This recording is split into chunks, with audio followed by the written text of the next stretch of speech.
আমি মোসাম্মদ তানজিলা আক্তার। আমি সিরাজগঞ্জ জেলার বেলকুচি থানা থেকে আসছি। ওখানে আমার গ্রাম।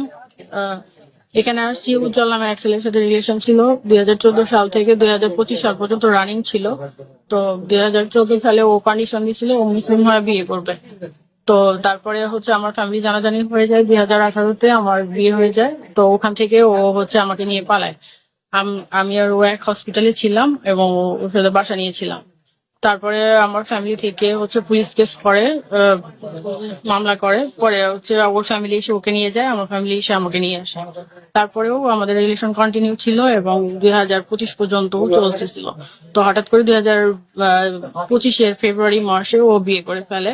তো হঠাৎ করে অফিস থেকে রিজাইন না দিয়েই ও চলে যায়। তো কোনো একটা মাধ্যমে আমি জানতে পারি যে ও বিয়ে করছে। বিয়ের দুদিন পরে আমি আরেকটা মেয়ে আমাকে নক দিয়েছে। নক দিয়ে বলতেছে যে ওর সাথেও নাকি 5 বছর একটা ওর রিলেশন ছিল এবং ওই মেয়ের সাথে ওখানে ও বাসা নিয়েছিল। তো ওই মেয়ের কাছ থেকেও টাকা পয়সা নিছে। ওই মেয়ের কাছ থেকে ও হচ্ছে যে টাকা নিছিল ওই মেয়েকে টাকা ব্যাক দিছে এবং আমার কাছে থেকে যে টাকাটা নিয়েছে 2014 সাল থেকে নিয়েছে। আমার তো তখন থেকে বিভিন্ন কারণে বিভিন্ন ভাবে টাকা নিত, ওর পড়ার খরচ এটা সেটা এইভাবে নিত। এবং আমার গহনা ছিল, সেই গহনাগুলোও বিক্রি করে দিছে, দিয়ে এগুলো দিয়ে ওর খরচ চালাইছে 10 লাখ টাকার মতো। যোগাযোগ নাই। আমি ওকে নক দিয়েছিলাম, ও বলেছে যে হচ্ছে ও স্বীকারই করে না। ও যে এত অপরাধ করেছে ও স্বীকার করে না। ও আর একটা মেয়ের সাথে যেটা করছে ওটাও স্বীকার করে না। আমার সাথে যে 12 বছর ছিল রিলেশন, এটা ও স্বীকার করে না, বলতেছে যে আমি কিছু করি নাই।